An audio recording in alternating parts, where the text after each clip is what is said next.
You're listening to the Coventry Sphinx podcast. You can follow the fortunes of our football club on Twitter, where we're at Coventry Sphinx or at coventrysphinx.co.uk.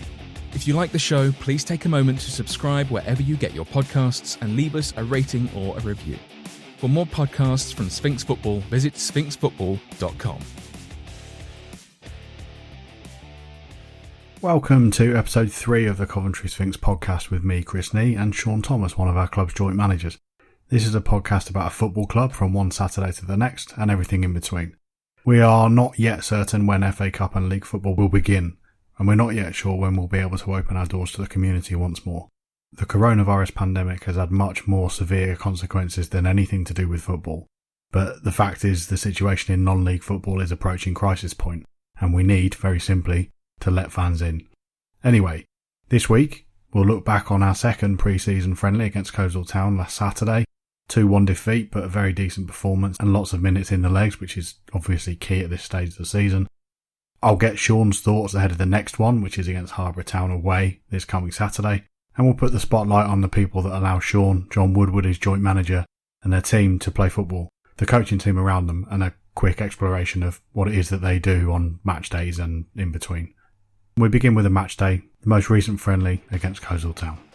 I'm here again with Shaun Thomas, one of our joint managers at Coventry Sphinx, and we're going to start by talking about our second pre-season friendly, which was a 2-1 defeat here at Sphinx Drive against Coleshill Town last Saturday, which ordinarily, Shaun, would have been our last game of pre-season.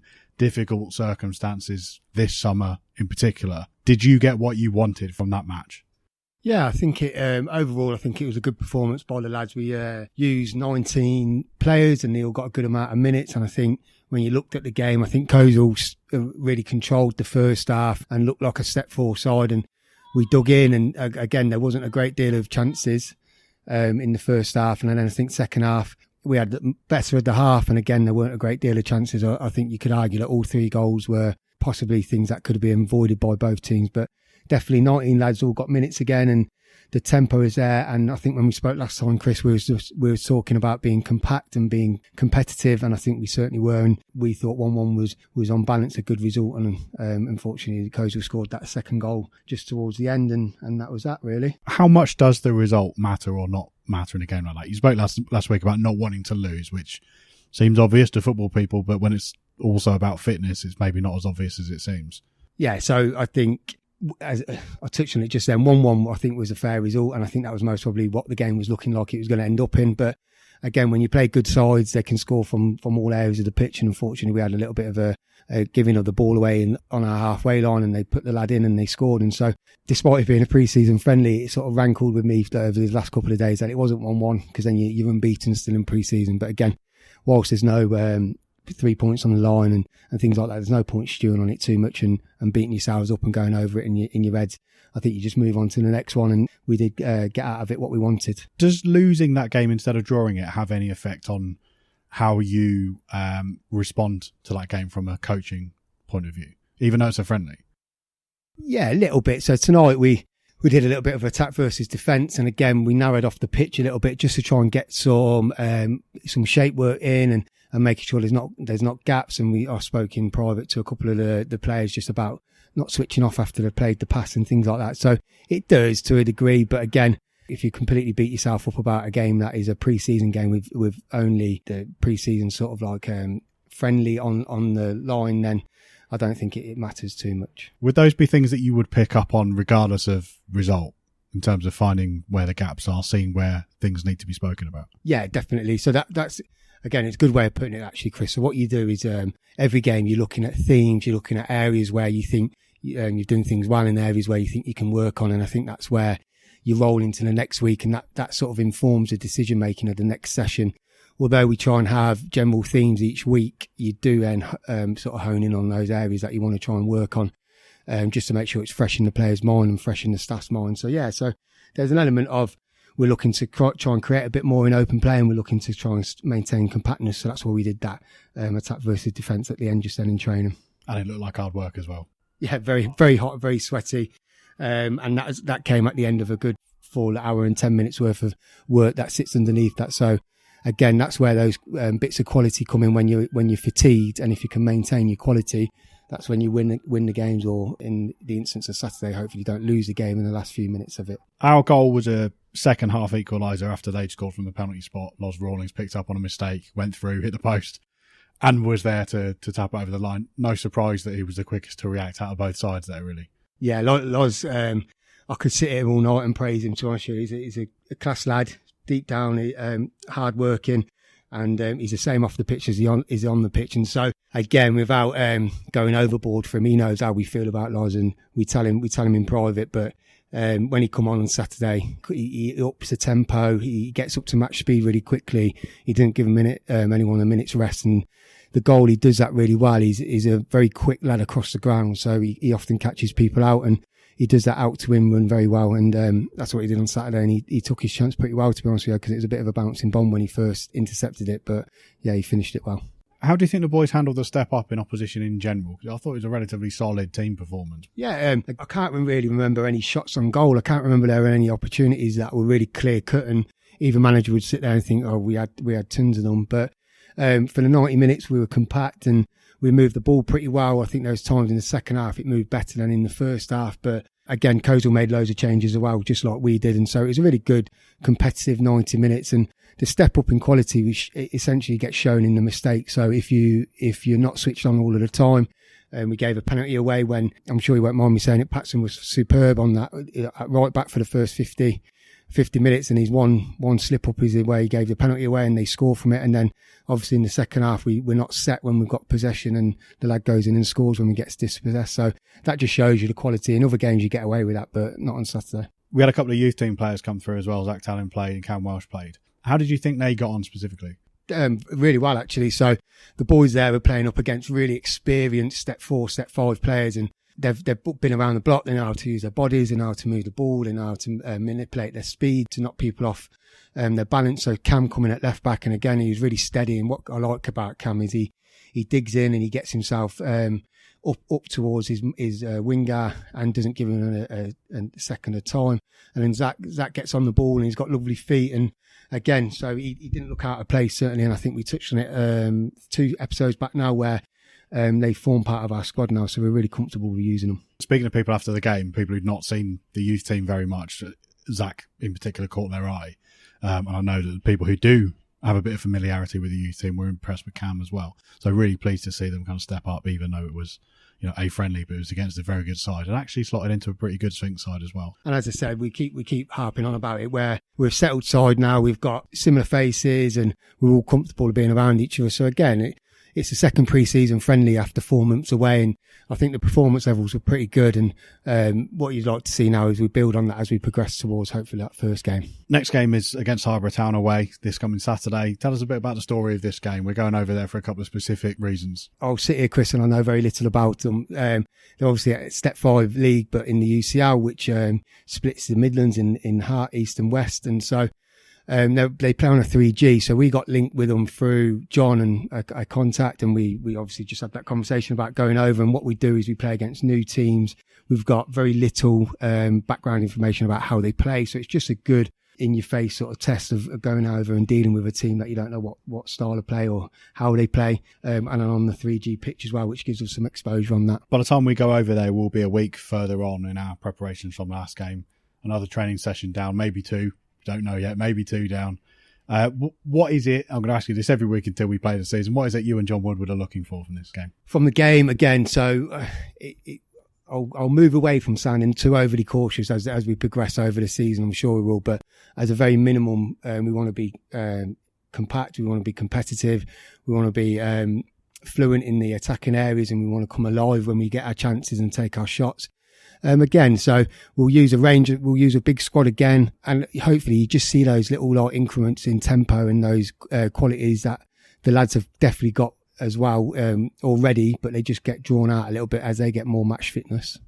We'll go over there with a strong team of coaches and staff around, and I want to focus a little bit in this week's episode on the people around you and John who make the football side of things happen, because you don't do it on your own between the two of you. There are a team of coaches around and support staff as well.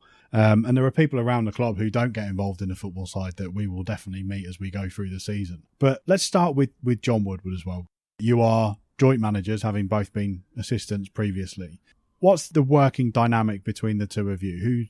What's the kind of division of labour between our two managers? There isn't a set criteria that we both work from. We just both work together and we split it quite evenly. So I've known John a long, long time. And when we agreed to do it, we had to really say to each other, look, we're going to do this for the club. We're not going to do it for our own personal agendas. And it just seems to work where we just bounce off each other. We always come to a common decision and there's been no friction or anything like that. We just talk it through. So we spend a lot of time talking to each other, and on a weekly basis, if when John's back, we'll both split the training in equal portions. We'll both have discussions around the team. Possibly I might do the more the texts and the communication throughout the week. John will just say that's because he's a bit more of a technophobe than me. Yeah, so I don't mind doing that side of it. And John does a lot of the networking and talking to new players and things like that. So once you put us both together, we both just get on with the job as in hand. If I were to split this next question into management and coaching, training, do you have different styles between the two of you? Well, yeah, certainly. So only through differences in experiences. So John's been coaching for a long, long time. And that's originally how I knew John when I was playing as a teenager. And obviously I played with his Callum as well, Callum Woodward. So John's been coaching for a long, long time. So John's picked up loads of different styles of coaching, loads of different drills and loads of different sessions and his objectives and things like that over the years. He's been doing it a long, long time, whereas I'm newer to it. And so certainly I'll be going through my courses at the same time as John's going through his UEFA B at the minute. And certainly there's different styles to it, but in the end, we just come together and we just produce what's best for the team. Feel free not to answer this one. Who picks the team? No, so it's not a trick question. So both of us generally pick the team. What we end up doing is we put forward our ideas both, and as I said, we usually, because we're working off the same page, we're usually not a million miles away. There's been no real contentious decisions that we've had to really iron out since we've took over. So touch wood, with a bit of luck, long may it continue, because it just seems to work at the minute, and I really enjoy working with John, so it's a good partnership. You've got a couple of first team coaches around you, Jim and Linton. Linton is a familiar face to everyone around the club. Jim, I don't think I knew up until maybe this time last year. So what can you tell us about the two of those, what their style of coaching would be? Yeah, so as you mentioned, Linton, a great character. He's been around the Sphinx again for a long, long time. And actually, we've known both of them for a long time. But Lint brings a good amount of humour to the coaching. He brings a good amount of presence to what he says. And really, he just mucks in and gets on. And the lads feed off his energy. So he's a really good person to have around. And Jim's been really involved in sort of Saturday and Sunday football for a long time. Actually, he's run his own teams, and I think there's been a big connection between some Sphinx lads playing for him on a Sunday. And so again, so Jim's been known, and he knows a lot of the lads. And again, he brings himself a good amount of humour. He's a West Ham fan, so he has to take a lot of digs and things like that. And so they both just bring their own styles to it, and they're an extra pair of hands, and they're an extra pair of really experienced eyes and football brains on them as well. And Lint's got experience with a lot of the players from a Sphinx youth perspective as well. He's been very involved in our youth system over the years. So there are players in the first team who he knows really well from a previous life. Yeah, so as you mentioned, when a lot of us were playing in the junior ages, we all knew Lint, and so Lint's networking as well as Jim's is really strong around the local area. So if there's any gaps that we might be looking to fill, they've always got their own recommendations. Damien Morgan and Lee McClay, only team in the division with two goalkeeping coaches? Yeah, possibly. Yeah, a little bit like Lint and Jim. They come together, and as mentioned, me and John as well, we seem to work in pairs in this club. So Damon's been around for a good few years now, certainly since I've come back to the club, and he does a lot of work as well with Derby ladies and things like that. So he splits his time actually. So Damon's more here on the match day, and he supports the goalkeepers in their warm ups. And what Damien does really well is gives his insight in a really calm way. He's a really calming figure to have around. And Lee came in last year. I think he's working at GMP. And again, he does a lot more the training with Crossy and with Jude of a training session. He does a lot of coaching. If you speak to him, he's coaching all of the time. And so again, he brings fresh ideas, and they're really calm people to have around. They don't, no airs and graces, and they fit in really well. Yeah, it's 9 o'clock now, and he's been here all day apparently. So he has, that tells you a little about. Goalkeeping coaches are in a really difficult position because they have so few people within the club that they work with. So how much of Crossy's buy-in do you need to have a goalkeeping coach that works with him? So certainly if the relationship didn't work, for example, then Tom would have a really big say in it, but we've been really fortunate where the relationship does work. And I think what the goalkeepers will say to me on a weekly basis, or certainly on a fortnightly basis, is that they really appreciate the time spent with them by the goalkeeper coaches, because I think in a lot of past training sessions, certainly even when I've been here or at different clubs and things like that, goalkeepers are there just to be shot at. And I think what Crossy and the goalkeepers get at the club now is a real good hour to hour and a half every week where it's solidly working on their skills, their techniques, and their goalkeeping, and then they come over and join in at the end of the session. So the goalkeepers have moved from being like a spare part to a really integral part to their own specialism, and then it seems to work really well, and Crossy enjoys it, he tells me. Have you played in clubs where there wasn't a specialist goalkeeping coach? Yeah, so every club that I was at, there was very little in the way of goalkeeper coaching. So I think we were really fortunate to have two experienced ones, and they split it and they have their own commitments. But it's improved the goalkeeping situation at the club no end. We've got a new addition as well, newish. Chris Packham come in. Fitness coach, should we call him? Is that what he's going to be? Yeah, so I think he's got this fancy title, which he won't thank me for, but I think he's going to be the strength and conditioning coach. So Chris is really experienced, and actually he knew John and Lee Nibbs before that, and he's been to a couple of clubs with them too. And what Chris does is he's really he's quite quiet, but when he does talk, it's meaningful. And he works the lads really hard. And as I said, he's an expert in his field, really well qualified. And what he does is he supports the football side of it and gives his opinion and his knowledge across about where to fit in certain exercises to make sure that their lads are working on some of their weaknesses or some of their areas for development. And then really on a training night, he's been a godsend because he splits apart the session for me, and he takes the boys away and he does all these wonderful and weird exercises with them, which helps their core and things like that, which hopefully means that they're better players on the pitch. So does he get given a block of a session where he's responsible for devising what happens in that time? Yeah, pretty much. So it can be as short as 15 minutes. It can be as long as 45 minutes he's done for us. When we had the really large numbers, he would then have a third of the group and we'd have 2/3 of the group, and they'd rotate round. So he's really easy to work with. Again, like all the lads that we've got here, all the staff that we've got here, they just seem to fit in and it works, and it helps to build what we're trying to build. If I'm not mistaken, the boys were sent a couple of times to Chris in previous seasons for some pretty intense workouts. Is that right? Yeah, he works out of a gym, the other side of Coventry, and it's like an industrial unit, which is a bit of a sweat box. It's a bit like the atmosphere around the club tonight, very sweaty. And I think as footballers, what you end up realising is that we're pretty weak in some exercises and stuff like pull-ups and things like that. Push-ups, Chris can do stuff that I can only dream of being able to do. And some of the boys' techniques leave a little bit to be desired. But yeah, they're always really good sessions. They're good for team building. So although they're really hard sessions, it's good for a bit of a laugh as well. He's someone we've used before and has been here through most of pre-season. What's the thinking behind making him an official part of the coaching setup here? It's really just to acknowledge the hard work that he's put into it. So there's just a very brief conversation actually where I wasn't sure of Chris's commitment, and so that's why it was more of a informal basis. But then when I found out that he does have some spare time on a Saturday, he's a very busy man, but the Saturdays seem to be something where he could get more involved. And what we do is we just make him feel a part of it. And so he's not just a second afterthought. He is now part of the coaching team. And really it's just to try and drive the team on the pitch. Finally, we've got a couple of people who it's kind of unfair to put them here because of the work that they do outside of the football side of the club as well. But both of them are involved in the football side. And one of them in particular has been brought in to what you could call the coaching staff to an extent. Martin Sutton has been kit man for a long time now, but not many games because of the situation we've been in this year. Brought in about January, February time. So you're going to have to enlighten us a little bit. I could ask him, but I'm going to ask you on the air. What is the role of the kit man on a match day? It's most probably one of the most important jobs out of a lot of them actually, because Dave Ball did it last year and he was superb. He's so organised in what he does and he makes sure everything gets there. It's the away games that when Dave's work started to sort of like increase and he wasn't always able to make the games, I did it for a couple of weeks. And I mean, I forgot the shorts at Boldmere.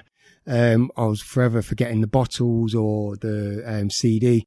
And it's a really stressful job actually, because you get there and you think I need to have everything because the lads are counting on it when they turn up half an hour or 45 minutes later. So So Dave Ball, his work sort of again increased, and his time that he was able to commit to it is decreased. So we asked Martin, and Martin does everything around the club. You ask anyone involved with the club, he's here most days. He's doing everything that you can imagine, and possibly we didn't want to overload him, but when we asked him, he seemed really keen to get involved, and he knows all the boys really, really, really well. And so he will take everything that you can imagine that's needed just to provide the guys with the equipment to go out and play a game of football. And so he's always there an hour before, he's always there an hour after. And then if you speak to him during the week, he's always then either trips to the laundrette or putting stuff back upstairs. And so it's most probably an extra 3-4 hours every week for one game and one training session that he puts in. So it's invaluable, really. What's the official manager's verdict on how well he's transitioned from supporter to being in the dugout representing the club? Yeah, really good. Yeah, so he's told me he's got to dig out some boots for the 3G on Saturday, so that'll be interesting to see, because he tells me they might not be the newest version of the boots that are out at the minute. But yeah, he's been fantastic, and I think we had some excellent comments last year. I think Romulus commented on how tidy everything was, how well we respected the dressing room, and I think that was also another club said it as well. So little things like that Martin takes real pride in, and sometimes the boys don't always see the work that goes into a role like that, but certainly as a staff we appreciate it. Last but absolutely not least is, I think, probably one of the most important people in the club, Chaz Taylor, who I can only refer to as the secretary of absolutely everything. Focusing just on the football side of things, we've seen a little bit of what she does as the club secretary tonight. Her support is invaluable to you lot. Almost, I could echo the comments that I said about Martin a minute ago, where they are often thankless jobs that she's doing. They have to be perfect. There's no room for error, because if you have any errors, there's an opportunity of the club getting themselves into trouble. And I would say it's almost a full-time job where she's always on the phone or always doing something that is contributing to the team. So I would not be able to do the job. I wouldn't want to do the job, because the amount of effort that goes into it is unparalleled. So whilst we're very fortunate that we can just turn up and then possibly at the end of the game or the next day switch off for a couple of hours until we move into the next time we meet up, Sharon's always on the go. So she's a godsend, and as I said, like Martin as well, we couldn't do it without him. So before I took the programme away from her almost by force, she was doing that as well. And on a couple of occasions, I've done the away day, match day secretary job as well. So I certainly appreciate what she does, because I've seen the sheer volume of it. And it's always nice to see, and I think you'll echo this as the gaffer, the boys appreciate it as well. And that's what I think probably makes it all worthwhile for her and for the rest of us as volunteers. Yeah, and I think on a match day, you'll always hear Shauna's voice the loudest. So she's not only a member of staff, but she's the boys' biggest fan as well. So as you said, I've done the match day secretary, I think once last year when Sharon was away, and again, I wouldn't want to do it every week. And me and John are always getting texts at 2:10 saying that she needs a team sheet, because we even forget that. So she's always on our cases, but it's in the right way, and she keeps everyone on their toes. And if you would have been up here at training tonight, you would have seen that she's here again, just supporting the lads. Thanks again to Tomo for this week's chat. That little whistle-stop tour of the coaching staff barely scratches the surface when it comes to the people who keep clubs like ours functioning. We'll meet many more along the way as we go through the season. And that's what makes non-league football so special, and why we need to open our gates again. As a club, we're fortunate to be in a position we're in. Many are worse off, and we have to worry about them at this stage. But we're no more able to sustain this break than the non-league game as a whole. When restrictions elsewhere have been lifted, it's frustrating that a situation in which we can easily social distance outdoors has been ignored right up to the 11th hour. That's all for this week. Shaun and I will be back in 7 days or so to keep you right up to date with Sphinx's preparations for the new season. See you then. Thanks for listening to the Coventry Sphinx podcast, a Sphinx football production. For more of our podcasts, visit sphinxfootball.com.